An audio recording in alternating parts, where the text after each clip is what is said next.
Hey everyone, looks like everyone is in, so we can get started a little earlier. So I just want to welcome everyone and thank you for joining our Intro to Tech Equity webinar. I hope y'all can hear and see me. If you're having any trouble, please drop that into the chat. My name is Herman Calderon. I'm the community manager at TechEquity Collaborative, and in my role, I get to engage with our supporters and our members through events and webinars such as these, and I get to engage with you all here. So feel free to drop in any questions into the Q&A function at the bottom of your screen as we go, but we won't answer them until the end of the webinar. So a little bit about what we'll be covering today. We'll talk about why TechEquity exists as an organization and how we got started. We'll talk about the key issues we have identified to help us better understand the problems that need to be solved. And we'll talk about how we can take action to address our region's most pressing economic issues. But before moving on with the conversation about TechEquity, I wanted to acknowledge that we're hosting this webinar during very tough times, particularly for Black people.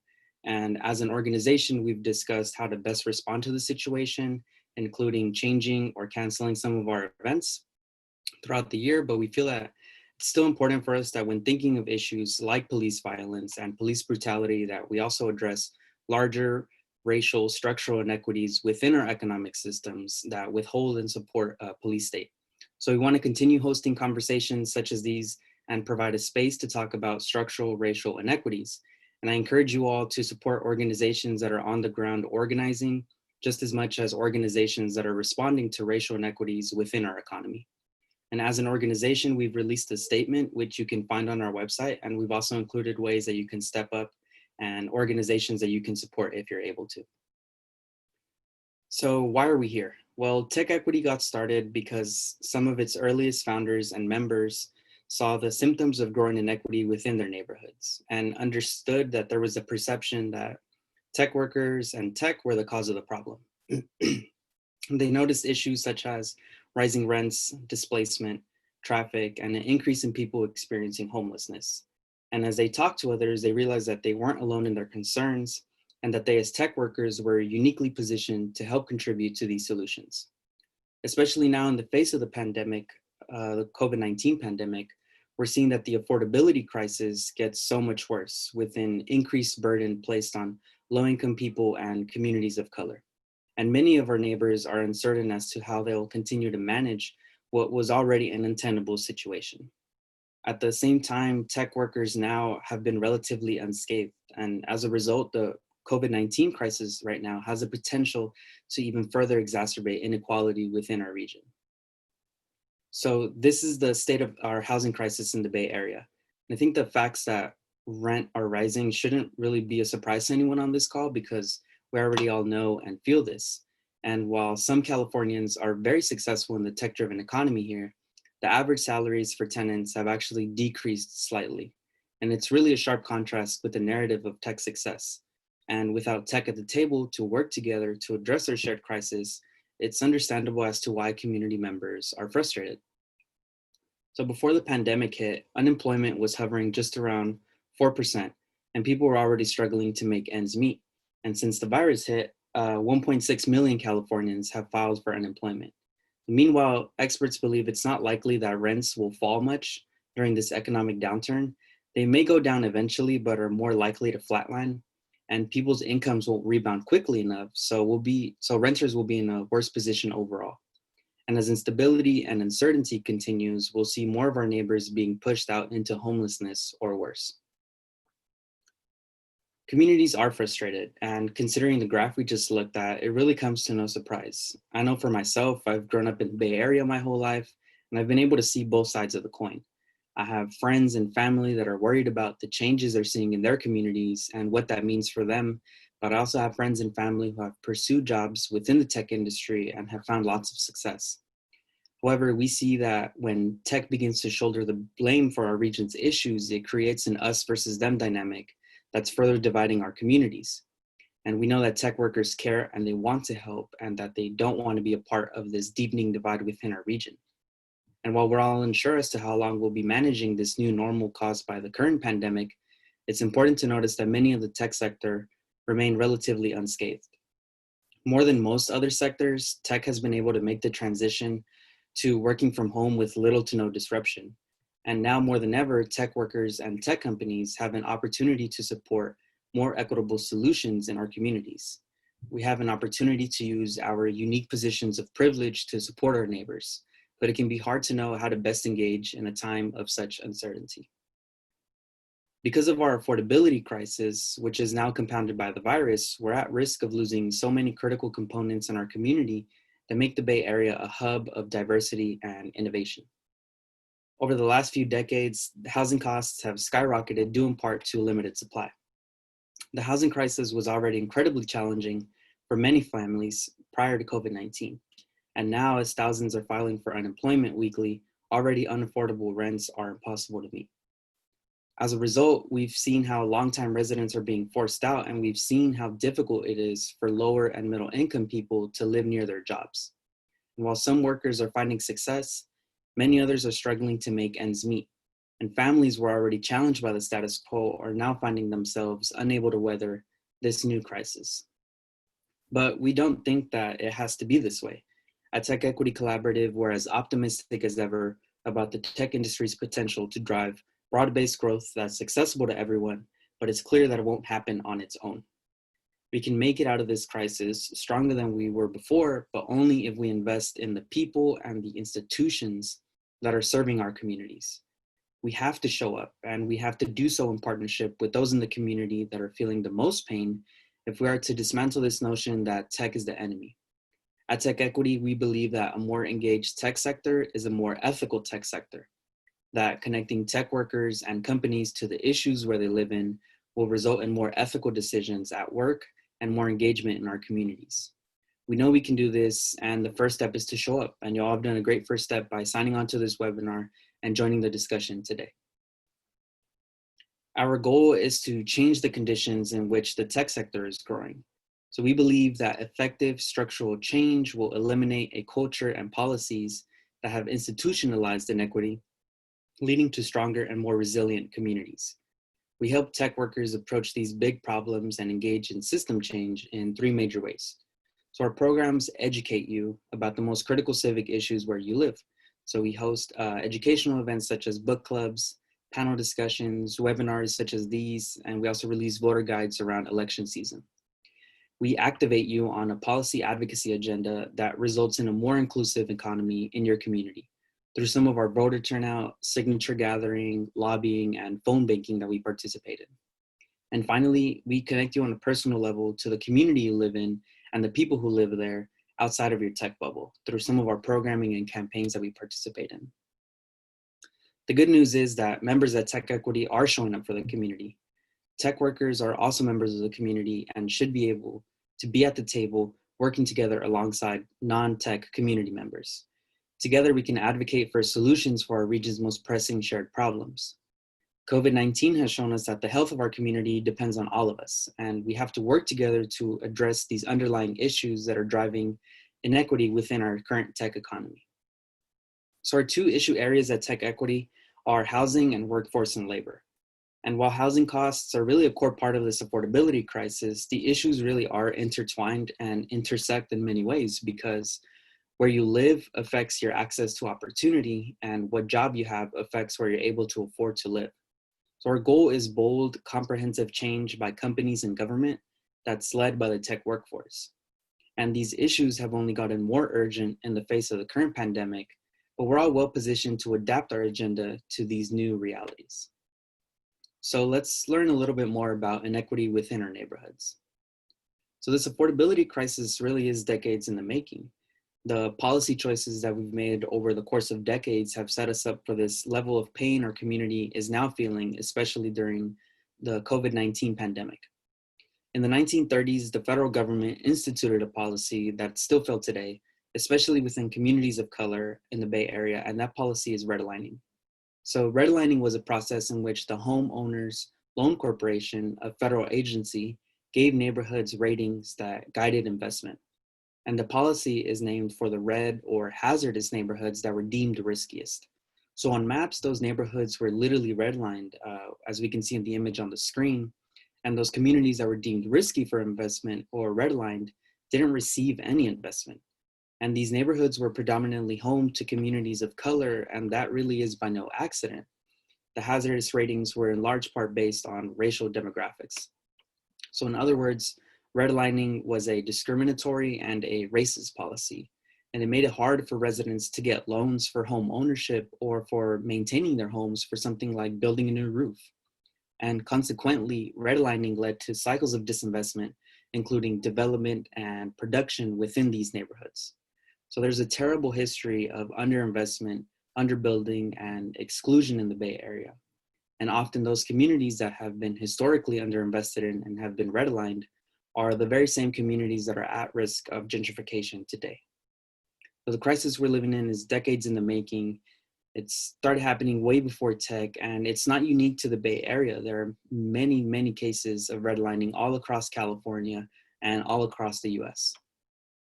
So by preventing entire neighborhoods from being able to access this capital, these neighborhoods were unable to build the schools they needed, small businesses, and a community that fostered economic success and opportunity. And it caused many of the people who lived within these red line neighborhoods for generations to fall in and stay in liquid asset poverty. Now you may be asking yourselves, what is liquid asset poverty? Well, someone is considered to be in liquid asset poverty if they don't have enough savings to cover their basic expenses for 3 months after experiencing an income shock, like a global pandemic that affects their income, a huge rent increase, a sudden loss of a job, things like that. And it impacts almost 1 out of 2 Californians. So 46% of Californians are in liquid asset poverty, and people of color and low income people are affected at much higher rates. So 67% of Latino households are in liquid asset poverty, and 63% of African American households are in liquid asset poverty. And there really isn't a single reason as to why this is happening, but many years of policy decisions have led to these outcomes, which are especially burdensome for communities of color. And these policy decisions often predate tech's arrival, but tech workers can now take a role in supporting better policies moving forward.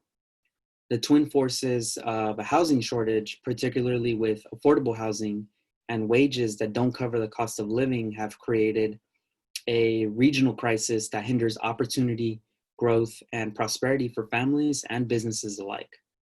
As you can imagine, these statistics will likely be impacted by the outcomes of the current pandemic, and many people in our communities were already struggling. So with unemployment on a steep rise and city and state budgets that are being depleted by emergency response efforts, many of our neighbors are facing increased instability and likely will for years to come if we don't implement the necessary solutions now. The cost of living here was already high. So let's take a look at what a worker earning minimum wage fares in the current rental market. So this is what it takes to be able to afford an average 2-bedroom apartment in San Francisco. So if you're making $120,000 per year, you can afford the average 2-bedroom apartment working a normal 8-hour day. However, if you're making minimum wage in San Francisco, you need to work 30 hours a day to afford that 2-bedroom.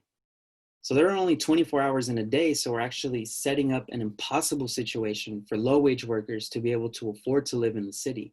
And just to keep it in context, it's not just people outside the tech sector that are struggling to afford San Francisco. There's a common misconception that all tech workers are paid lavish salaries. However, not every salaried employee is making 6 figures. Some salaried tech employees, like those in customer success or marketing, are paid salaries that are considered to be low income within the Bay Area. And even further away from this image of a wealthy tech worker are the thousands of contractors and contingent workers like security guards, custodians, cooks, bus drivers, who are working long hours to maintain tech companies, but are receiving minimum benefits and are not paid as much. So you have to have a good salary to afford your apartment, but why is your apartment so expensive to begin with? Well, rents are going up due in part to lack of supply, and this chart is showing us what we should be building. So the state sets goals for how much housing local communities should build in order to keep up with demand and population growth. And these are called RHNA goals. This stands for Regional Housing Needs Allocation, also known as RHNA goals. So as you can see, we're doing a pretty good job in meeting our RHNA goals for the above moderate income housing bracket. So that's affordable to people making that good salary we just talked about. But we're not building anywhere close enough housing for the lower and moderate income brackets. And as housing costs have skyrocketed with production of affordable housing not being matched, working class residents and communities of color have been driven out of our urban core and pushed into the outer edges of our region, further away from job centers and supportive services. And some residents have been displaced from the region altogether. So remember, when someone tells you that we just need to build more housing, it's important that we ask them, build more housing for whom? Again, we're not building enough housing at lower levels of affordability. And because we're not building enough housing at lower levels of affordability for lower and middle income people, they're leaving our communities while high income folks are coming in and staying in. So for every high income person coming into the Bay Area, a low income person is being pushed out at about a 1-to-1 ratio. So displacement really is driven by policy choices, and we may see this ratio of displacement continue to rise as the COVID-19 crisis continues to progress. The folks who are already the most rent burdened are in low wage jobs, and low wage jobs are getting hit the hardest by the crisis. And we can't build our way out to solve our problems, but it is true that we don't have enough homes for people. So as you can see, the affordability crisis we're living out today is the result of bad policy choices. The good news is that we can make a different set of choices moving forward. So at TechEquity, we envision a world where a growing tech-driven economy creates opportunity for everyone, and where tech sector employees and companies are engaged and active participants in making our communities better places to live.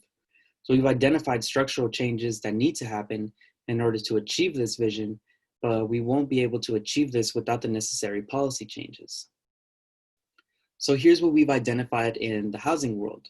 We need to take an above all approach when tackling our housing affordability crisis, and that starts with the 3 Ps. That's production, preservation, and protection. So production. We need to make sure that we're building more housing, specifically at lower levels of affordability, and we can do this through zoning and permitting reform that brings down the cost of constructing housing by removing delays and lengthy administrative processes that make it too expensive to build housing. Preservation. We need to make sure that we're providing more resources to subsidize and maintain and improve existing affordable housing. And last, protection. We need to protect existing tenants from displacement. It's going to take a long time to build the housing that we need, but in the meantime, we need to make sure that tenants are protected from displacement. Especially now, we need to be thinking about short and long-term solutions to preservation and protection. Many of our neighbors are now more at risk than ever. And an economic downturn is also the ideal time to lean heavily into producing more affordable housing, as the costs of labor, materials, and land may decrease slightly with the current market conditions. So we also need to make sure that we're all getting enough compensation and benefits to live a healthy and stable life. And we want to ensure that companies are doing their part to contribute to the communities they exist within, that the people in the surrounding communities are able to access these jobs, and that these jobs are paying fair wages and benefits, regardless of the role. So we were excited to see many tech companies step up and commit to continue paying their contingent workers as their offices closed due to the virus. But we need to ensure that that same care and thoughtfulness goes into supporting these workers well beyond the pandemic. So we need to make sure that there are equitable on-ramps, that there's access to good, high opportunity jobs. We need corporate responsibility. Companies need to be conscious of their impact in their communities and need to work with community leaders and organizations to ensure that their economic success benefits their neighbors as well. And we need to make sure that all jobs are good jobs, that contractors and contingent workers are treated fairly. Once again, there are tons of ways for you to get involved. We host tons of educational events. So we have monthly event series. They're all online. Just next week, we have a discussion on the affordability crisis, taking a deeper dive in it, and that will be next week.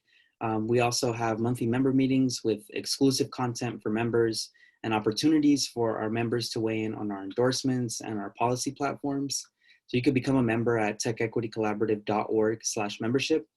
If you're interested in advocacy, you can volunteer to support one of our campaigns to close corporate property tax loopholes and restore $12 billion every year that California communities need to recover from this crisis. Or you can help us with corporate policy through our responsible contracting campaign. And the final way you can engage with us is through engaging with the community. So we connect tech workers with non-tech community members through, for example, some of our volunteer opportunities with COVID-19 relief, where we've partnered with community organizations that are providing rapid response services to keep our community digitally connected. If you're a designer or an engineer, you can volunteer for one of our civic tech projects where we're building digital tools that support renters and underserved communities to get access to the information that they need. So this is how we work. We try to make it as accessible and as easy as possible to plug in and build community in the process. So what can you do today? You can do three things right after you get off this webinar. You can first tell a friend about our work. So our movement really is strengthened by having the voices of more supporters join us. Two, you can become a member of TechEquity. Building a more equitable Bay Area means that we all need to pitch in. And we're at it every day serving as that conduit between tech workers and the hard work of creating opportunity and prosperity for everyone. And one of the easiest ways you can do your part is by donating. So your financial support means that we can be a powerful voice for our community as we seek the solutions to some of our region's biggest challenges. And finally, you can take action on one of the campaigns that I'll be talking about next. So the first campaign that we have is Yes on Prop 15, also known as Schools and Communities First Act. So local governments from public health departments to school districts are leading the fight right now against COVID-19. However, because of California's broken property tax system, they're doing it without all the resources that they actually need. So our coalition, Schools and Communities First, successfully submitted 1.7 million signatures to qualify our initiative for the ballot. It will bring back $12 billion to our schools and communities by closing a corporate tax loophole and make sure that corporations are paying their fair share in taxes.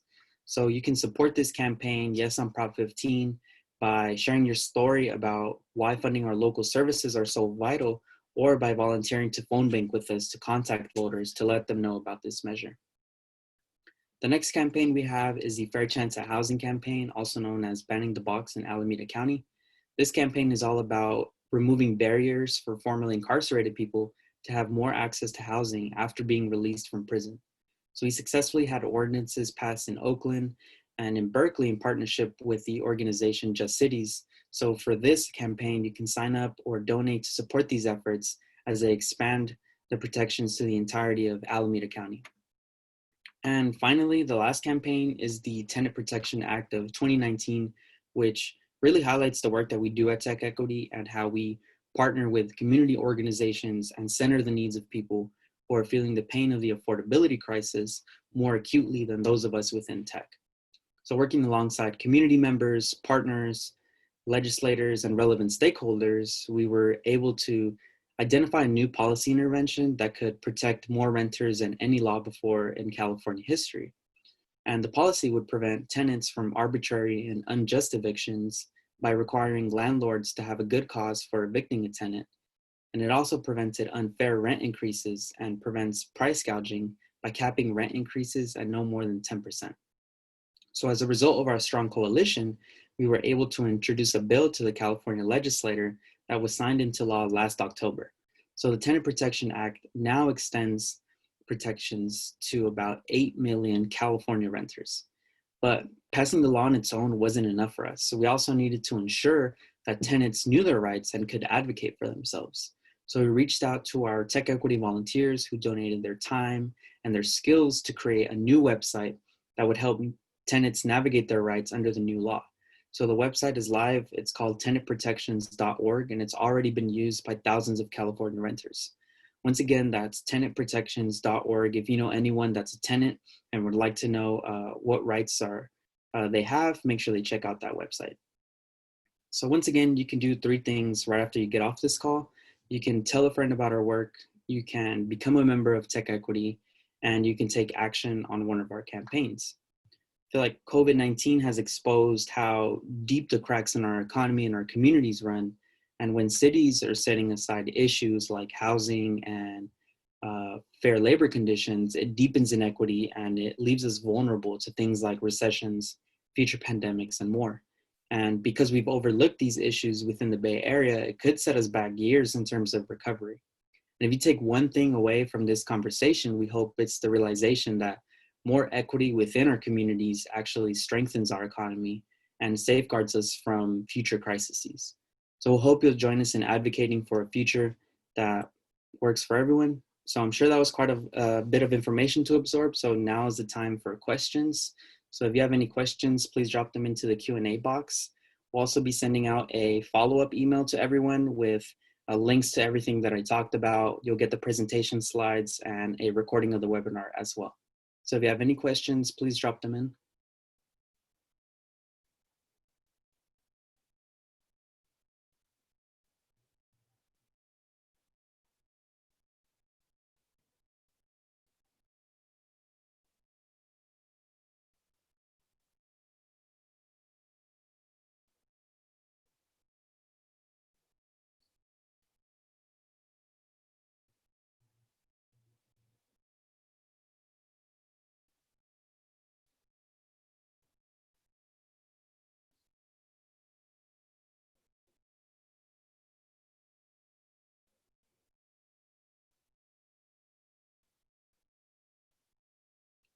Great. So I'm not seeing any questions, and that's totally fine. If you do have a question that pops up in a little, feel free to reply to the email that I'll be sending out shortly, and I'll be happy to answer those questions for you.